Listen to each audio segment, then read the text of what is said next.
How's it going, hunters? My name is Jeff Tito and I'm here to show you how to kill the Shadow of Yharnam with a really simple strategy. This kind of tricky boss to find, not only because there are 3 of them at the same time, but because they all have different skills, different speeds, and even different amounts of health. But don't worry, I'm going to tell you everything you need to know so you can slaughter them in no time. Okay, so first of all, I'm going to show you how to get there from the lamp on the Forbidden Woods. I'm going to use a shortcut, and if you don't have it open yet, don't worry, I will upload a video shortly about how to get it open, so be sure to check that out in a second. It's probably gonna be on the description below.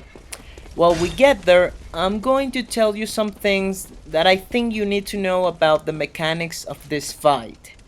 If you have played other hardcore games like Devil May Cry, Dark Souls, or Ninja Gaiden, you've certainly already encountered bosses in which you have to fight more than one monster at the same time. And what all those fights had in common is that the best strategy was always to keep both of them to about the same amount of health.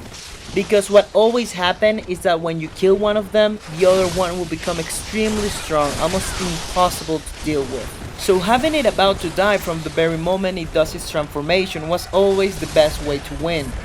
But against the Shadow of Yharnam, it doesn't work that way. Think about them as a boss with one health bar divided in 3, and then realize that it works exactly as every other boss in Bloodborne. Whenever you take a certain percentage of health from a boss, they will enter phase 2, where they're stronger and more aggressive. And when you're about to kill it, it will enter phase 3, which is certainly the toughest part of every fight in Bloodborne. That's what happens against the Shadow of Yharnam. Whenever you take the equivalent of 33% health from them, they will all enter phase 2 at the same time, which is almost impossible to survive since there's 3 of them. Knowing that particularity will help you a lot to defeat them.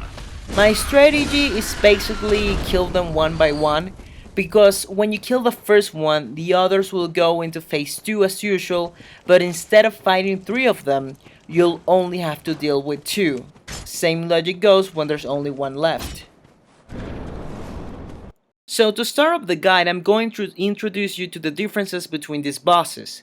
Boss number 1, whom we're gonna call Swordmaster, wields a sword, obviously, is the fastest one and the one that actually has the biggest amount of health.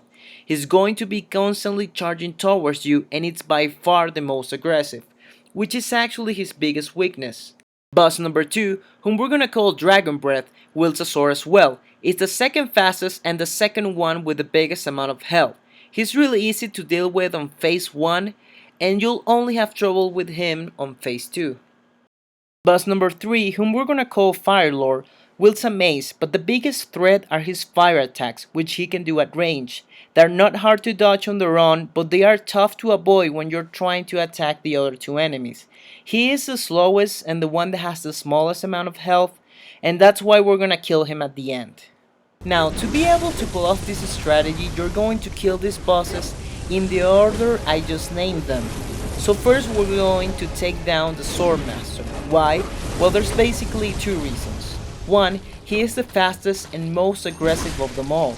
So if you try to take down the other 2, you're gonna have a bad time dodging his attacks and keep dealing consistent damage to the others. And reason 2 is pretty much the same as number 1.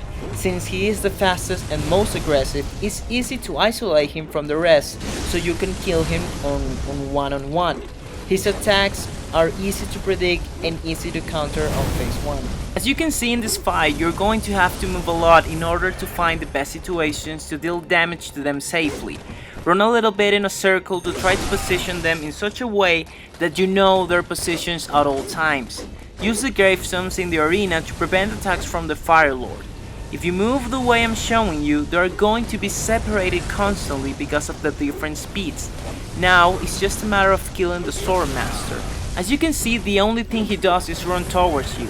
If you have a weapon with a decent range, you can pretty much charge your attack and wait for him to get close. If you can avoid it, don't hit the others, because then you might trigger phase 2 before you actually want to. This is easier said than done because when you're in a fight like this, that it's really intense, you have a normal urge to take advantage of all the possibilities, which makes you go ahead and try to hit the others when they are open for a counter. I do it too, even though I knew it was a bad idea, because it's some sort of reflex. You just go ahead and try to hit them when they are vulnerable. Thankfully, I missed a lot of those hits, so my strategy wasn't destroyed by my lack of self-control, but since I dealt damage to the Dragon's Breath boss, they entered phase 2 a little bit before I was able to kill the Sword Master. Although, if this happens, don't panic, as you can see you still have some time to kill them while they are transforming. Now you're going to experience advantages of this strategy. Both of the guys enter phase 2 at the same time, but dodging only 2 bosses, it's gonna seem extremely easy at this point. Pretty much what you're gonna do right now is the same thing you did against the Sword Master. You're going to take advantage of the fact that the Dragon Breath is a lot faster than Fire Lord. So it will be easy to isolate him and fight him without worrying about the Fire Lord. The big gravestone in the arena will be extremely important for you to prevent those fire attacks from hitting you. Once you kill Dragon Breath, Fire Lord will enter phase 3 and will become really powerful and aggressive. He will spawn more fire attacks, but will release one attack that you have to be careful about. Those snakes can deal high damage to you and even kill you instantly if all of them hit you. The best way to dodge that attack is to let go of the lock-on if you have it on and start running and dodging as fast as you can. The snakes appear in an area surrounding the Fire Lord, so try to get away from him as soon as you can. Then you can pretty much attack him within attacks. He's the one with the smallest amount of health, so your heavy attacks will be devastating against him. Don't rush and try to attack him when there's a real opening. Don't get greedy. So pretty much that's everything you need to know about these guys. Just to summarize everything I just said, kill the Sword Master first, try to isolate him from the rest, and then start giving damage slowly. Then proceed to kill Dragon Breath in the same way. Once you've done it, be really careful in your fight with Fire Lord and beware of the snakes. As you can see in this fight, every single time I get greedy, I get punished. So don't try to get more hits in that you can afford. Also, remember that you shouldn't take help from anyone else besides the boss you're trying to kill, because that will trigger phase 2 before you're able to kill the Sword Master, or trigger phase 3 before you can kill Dragon Breath. So, well, that will be it for me, guys. I hope you find this guy useful. I will be uploading more Bloodborne videos in the future, so if you want to support me, please like, share, and subscribe. That would be awesome. I'll be really thankful if you guys do that. And if you have any sort of suggestions on how I could make these videos better or with more information, please let them in the comment section below. I'll be happy to check them out. And well, I'm Jeff Tito, and I'll see you guys later.